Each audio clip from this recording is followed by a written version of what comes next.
आज से करीब 190 साल पहले इंग्लैंड में रहने वाले 22 वर्षीय एक युवा चार्ल्स डार्विन, एक यूनिवर्सिटी ग्रेजुएट जो एक चर्च के पादरी के रूप में अपना करियर बनाने की योजना बना रहे थे, उनको 30 अगस्त 1831 में ब्रिटिश सरकार द्वारा प्रायोजित ब्रिटिश नौसैनिक जहाज HMS बिगल पर जहाज के नेचुरलिस्ट के रूप में दुनिया भर की यात्रा करने का एक निमंत्रण मिला।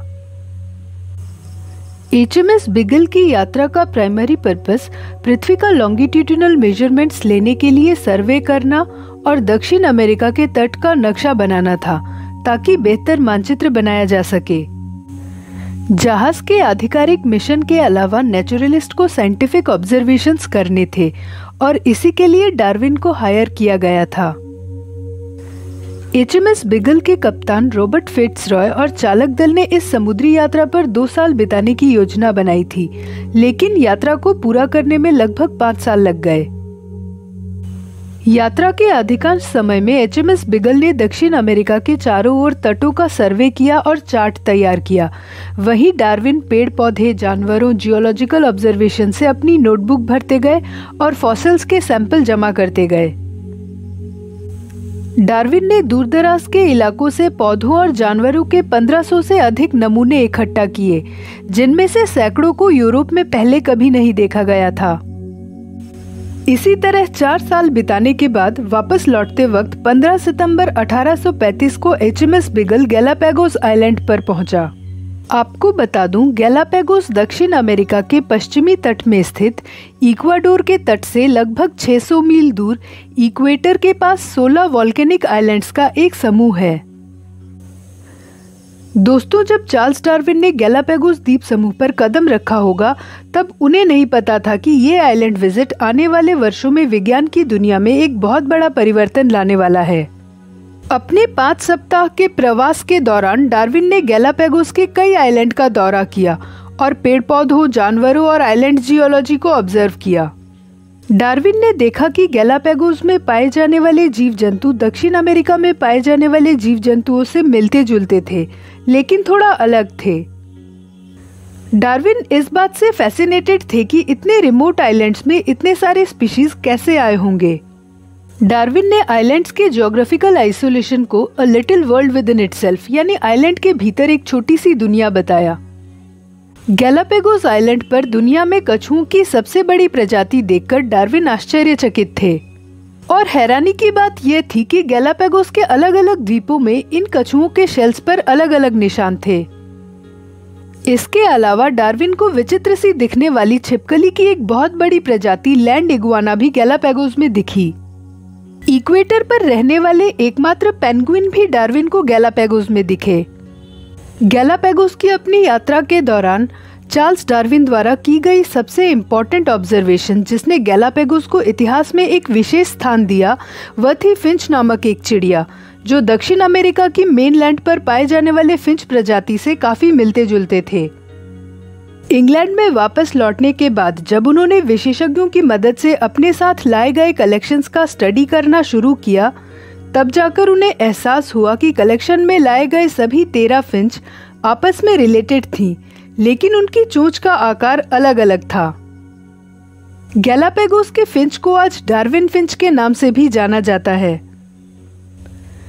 गैलापागोस में व्यतीत किए गए 5 सप्ताह डार्विन के 5 साल की यात्रा का सबसे महत्वपूर्ण पड़ाव रहा, जो आगे चलकर एक मील का पत्थर साबित हुआ, क्योंकि डार्विन की ground breaking theory of evolution का सोर्स गैलापागोस के अलग अलग आइलैंड्स में एक ही तरह की प्रजाति के जानवरों के प्रकार में मिलने वाले माइन्यूट डिफरेंसेस से इंस्पायर्ड थे।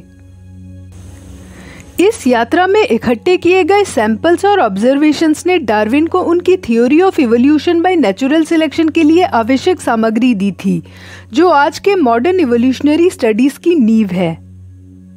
डार्विन का कहना था कि प्रजातियां समय के साथ साथ बदलती हैं और नई प्रजातियों को जन्म देती हैं, जिनका कॉमन एंसेस्टर होता है। 24 नवंबर 1859 को चार्ल्स डार्विन की किताब on the origin of species bye means of natural selection publish हुई, जिसमें डार्विन ने बताया कि गैलापागोस फिंच की सभी प्रजातियां एक ही पूर्वज से इवॉल्व हुई थीं। जो केवल कुछ ही मिलियन वर्ष पहले साउथ अमेरिका के मेनलैंड से गैलापागोस में आई थीं। क्योंकि फिंच को इवॉल्व होने के लिए अपेक्षाकृत कम समय मिला है, इसलिए उनमें स्ट्राइकिंग सिमिलैरिटी थी। डार्विन की थ्योरी ऑफ इवोल्यूशन का बेसिक आइडिया ये था कि जीवों की आबादी और प्रजातियां समय के साथ साथ बदलती रहती हैं, या फिर कहे तो अपने पर्यावरण के अनुकूल ढल जाती हैं, और जिस मैकेनिज्म से प्रजातियां बदलती हैं उसे डार्विन ने नेचुरल सिलेक्शन कहा था। दोस्तों ध्यान रहे, जब हम इवोल्यूशन की बात करते हैं तो हम एक स्पीशीज या पूरी एक प्रजाति की बात करते हैं, इंडिविजुअल की नहीं। एक रिले रेस की तरह किसी भी स्पीशीज या प्रजाति को पृथ्वी पर लंबे समय तक बने रहने के लिए दूसरे स्पीशीज की तुलना में अधिक से अधिक संतानों को पैदा करना होता है। पर क्योंकि रिसोर्स तो लिमिटेड है, जब रिसोर्स लिमिटेड होगा तो दो स्पीशीज में रिसोर्स के लिए कंपटीशन होगा, जिसे डार्विन ने स्ट्रगल फॉर एग्जिस्टेंस कहा। और इस स्ट्रगल फॉर एग्जिस्टेंस या कंपटीशन में रिसोर्स उसी को मिलेगा जो जीतेगा, और जीतेगा वही जिसके पास अत्याधुनिक हथियार होंगे। यानी वही सरवाइव करेगा जो ज्यादा फिट होगा, जिसे डार्विन ने सर्वाइवल ऑफ द फिटेस्ट कहा। इवोल्यूशन बस यही है कि किसी भी प्रजाति को पृथ्वी पर बने रहने के लिए रिसोर्स चाहिए, यानी फूड, शेल्टर एंड मेट, जो कि लिमिटेड है, और लिमिटेड रिसोर्स को पाने के लिए लगातार नए हथियार एक्वायर करते रहना होगा, ताकि दूसरा स्पीशीज वह सारा रिसोर्स ना ले जाए। पृथ्वी पर हर प्रजाति सर्वाइवल के लिए दूसरे स्पीशीज के मुकाबले बेहतर हथियार इकट्ठे करने की कोशिश करता है, जो कहलाता है इवोल्यूशनरी आर्म्स रेस। और ये आर्म्स या हथियार होते हैं फिजिकल चेंजेस, जो जेनेटिक मॉडिफिकेशन से millions and millions of years में जीन म्यूटेशन से होता है। जैसे हिरनों ने तेज दौड़ना सीखा क्योंकि शेर तेज दौड़ते हैं, और शेर इसलिए तेज दौड़ते हैं क्योंकि हिरनें तेज दौड़ती हैं। अगर हिरनें तेज नहीं भाग पाती तो हिरनों की पूरी आबादी शेरों द्वारा शिकार किए जाने से खत्म हो जाती। अगर शेर तेज नहीं भाग पाते तो हिरनों का शिकार नहीं कर पाते और शेरों की आबादी खत्म हो जाती। शेर और हिरन दोनों अलग अलग प्रजाति के हैं। दोनों ने पृथ्वी पर बने रहने के लिए खुद को इसी तरह से इवॉल्व किया है। हिरनों को जीवित रहने के लिए तेज भागना होगा, और शेर को जीवित रहने के लिए हिरनों को पकड़कर खाना होगा। पर्पस दोनों का एक ही है, सर्वाइवल। पृथ्वी पर हर प्रजाति सरवाइव करने के लिए इवॉल्व होती रहती है। जो स्पीशीज खुद को इवॉल्व नहीं कर पाएगी या इवोल्यूशनरी आर्म्स रेस में हार जाएगी तो वो प्रजाति एक्सटिंक्ट या विलुप्त हो जाएगी, या नेचर उसे वाइप आउट कर देगा, यानी पूरी तरह से सफाया। गैलापागोस द्वीप पर मौजूद फिंच साउथ अमेरिका के फिंच जैसे दिखते थे, लेकिन उनकी चोंच अलग अलग थी, क्योंकि संभवतः फिंच की एक प्रजाति कभी सेंट्रल या साउथ अमेरिका के मेनलैंड से चट्टानी गैलापागोस में चली गई होगी। गैलापागोस आइलैंड फिंच पक्षियों के लिए एक दुर्गम स्थान था जहां भोजन मिलना मुश्किल था। तब इन पक्षियों ने भोजन के लिए स्ट्रगल किया और गैलापागोस के विभिन्न द्वीपों पर मौजूद अलग अलग फूड रिसोर्सेज जैसे कि बीज, कीड़े, कैक्टस के फ्लावर का नेक्टर, पत्तियां और समुद्री पक्षियों के खून से गुजारा किया, जिससे उन्हें जीवित रहने में मदद मिली। और लाखों वर्षों में उनकी चोंचें उनके द्वारा खाए जाने वाले भोजन के प्रकार के अनुरूप हो गई।